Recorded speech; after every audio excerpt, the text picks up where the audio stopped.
What's up guys, Justin here of YugaTech, and the rumors were true. Alongside the launch of Samsung's Galaxy S20 series is the official unveiling of this Samsung Galaxy Z Flip, or also known as the Galaxy Blossom. I know, total throwback feels, and I myself am excited to check it out, so roll that OBB already.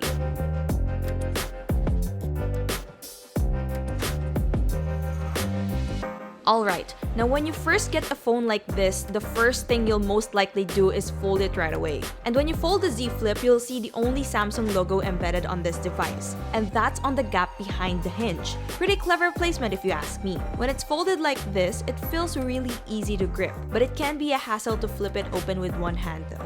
Despite its size, folding and unfolding it feels similar to the Galaxy Fold, the way its hinge handles the movement back and forth. However, I find it easier to fold the phone horizontally than the usual vertical style most brands tried last year. Just try not to play with it. Anyways, on the right, you'll find its volume rocker and power button with a capacitive fingerprint sensor for unlocking the phone. Meanwhile, on the left is its SIM tray, up top is a secondary mic, while at the bottom are its mono speaker grill, main microphone, and USB Type-C port. Unfortunately, there's no headphone jack here, but the retail unit will do get Type-C earphones with sound by AKG included in the box. Focusing on that unfolded screen, we get a 6.7-inch Full HD Plus dynamic AMOLED display, which Samsung calls Infinity Flex display. It's got a resolution of 1080 by 2636 and a pixel density of 425 ppi. You'll notice that it sports the same O-notch placement just like in the S20 series to house its front camera. And I know what you're gonna ask,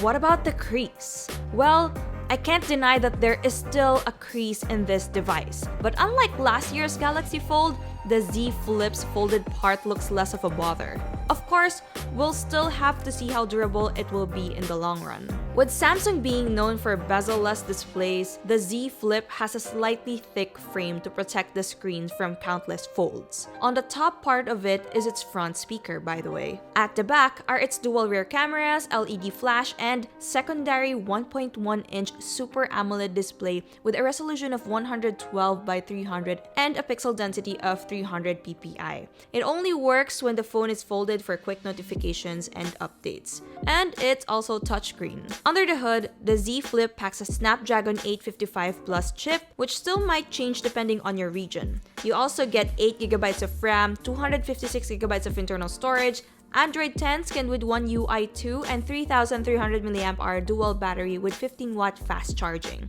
It also supports wireless power share. As for cameras, at the back is a 12-megapixel ultra-wide lens together with a 12-megapixel wide-angle camera. Meanwhile, on the notch is a 10-megapixel selfie shooter. The Z Flip features optical image stabilization for its rear wide-angle camera, HDR10 plus recording, tracking autofocus, and up to 8 times digital zoom. For now, take a look at these sample shots.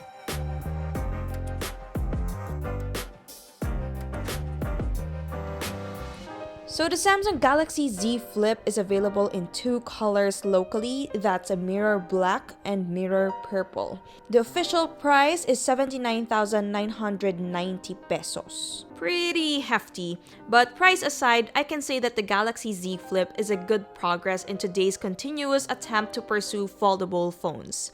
It's compact and lightweight, and honestly, it looks professional, like I can see people in the office use this the way we used to see BlackBerry phones before. Now that's it for now guys. What do you think of the Samsung Galaxy Z Flip? Let us know in the comments. And if you enjoyed this video, please do drop a like, subscribe to our channel for more content, hit that bell icon so you don't miss any future uploads, and be sure to visit YugaTech.com for the latest tech news and reviews. Once again, this is Justin, and I'll see you soon!